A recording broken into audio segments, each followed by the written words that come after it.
Hoje a gente vai abordar um tema que é muito comum no nosso dia a dia e que habitualmente deixa o paciente bem angustiado e com bastante receio do que pode acontecer na sua visão. Antes de começar o vídeo, eu vou pedir para você se inscrever no nosso canal, deixa aqui embaixo também o seu joinha e se tiver alguma dúvida durante o vídeo ou até mesmo depois, deixa a sua pergunta ou seu comentário que a gente vai fazer questão de responder.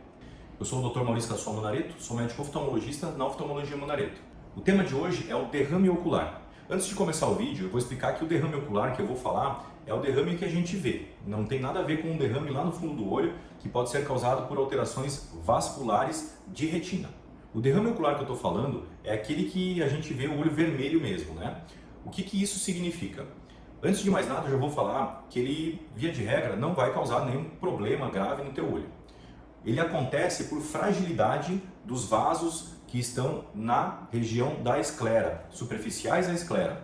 E por essa fragilidade acontecer, muitas vezes o vaso acaba se rompendo. Esse rompimento ele pode acontecer por vários motivos e muitas vezes até sem motivos também, justamente por fragilidade vascular mesmo, vaso fraquinho. Algumas situações acabam fazendo com que acabe acontecendo de maneira mais fácil. Vamos lá para algumas das causas então. Via de regra, as causas que fazem com que surja o rompimento desses vasos superficiais é por um aumento da pressão na parte superior do corpo. E algumas causas podem fazer com que aconteça, como por exemplo, espirro ou tosse. Quando a gente vai fazer um movimento de espirro ou tosse, automaticamente a pressão da parte superior do corpo se eleva e, consequentemente, vai haver um aumento da pressão dentro desses vasos. E que, novamente, pensemos num vaso que ele tem uma fragilidade, ele não aguenta muita pressão.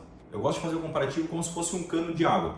Pensa que a gente tem um cano de água fino em casa e que você vai colocar muita pressão dentro desse cano. O que vai acontecer é que ele vai se romper e extravasar essa água. Nesses vasos que ficam superficiais, acontece a mesma coisa. Então, quando a gente faz um movimento de tosse ou espirro, pode acontecer de esse vaso sanguíneo se romper e extravasar o sangue que está dentro dele. Outro motivo que também acaba fazendo com que o sangue se extravase desse vaso é o ato de coçar, esfregar, friccionar os olhos. A fricção dos olhos nunca deve ser feita e não só por esse motivo. A fricção dos olhos pode gerar várias consequências, inclusive grave, no olho e pode levar inclusive à cegueira. A hipertensão arterial, além de levar a derrame na região superficial do olho, pode levar também a derrames em outras regiões, como por exemplo no fundo do olho ou um derrame cerebral, por exemplo. Outro motivo muito comum de derrame ocular é, por exemplo, quando se tem muita náusea ou episódios de vômito. Não é incomum pacientes jovens parecerem com esses derrames, principalmente na segunda-feira.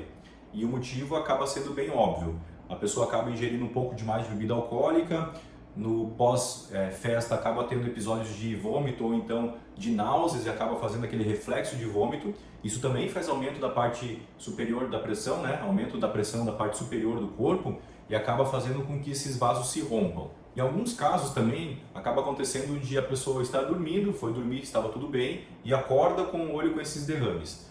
Nesses casos, muitas vezes a gente não consegue identificar uma causa aparente que pode ser realmente de maneira espontânea por fragilidade do vaso ou até mesmo pelo ato de coçar sem perceber à noite e acaba aparecendo de manhã aquela mancha de sangue na região branca dos olhos que é a esclera. Via de regra, como eu falei no começo do vídeo, esses derrames oculares eles não causam grandes consequências e a maioria das vezes acabam desaparecendo sozinho dentro de 10 a 14 dias. Eles são como se fossem hematomas que a gente tem ao redor do corpo, quando a gente se bate contra alguma coisa ou quando alguém pega um pouco mais forte numa região do corpo e acaba ficando aquele hematoma.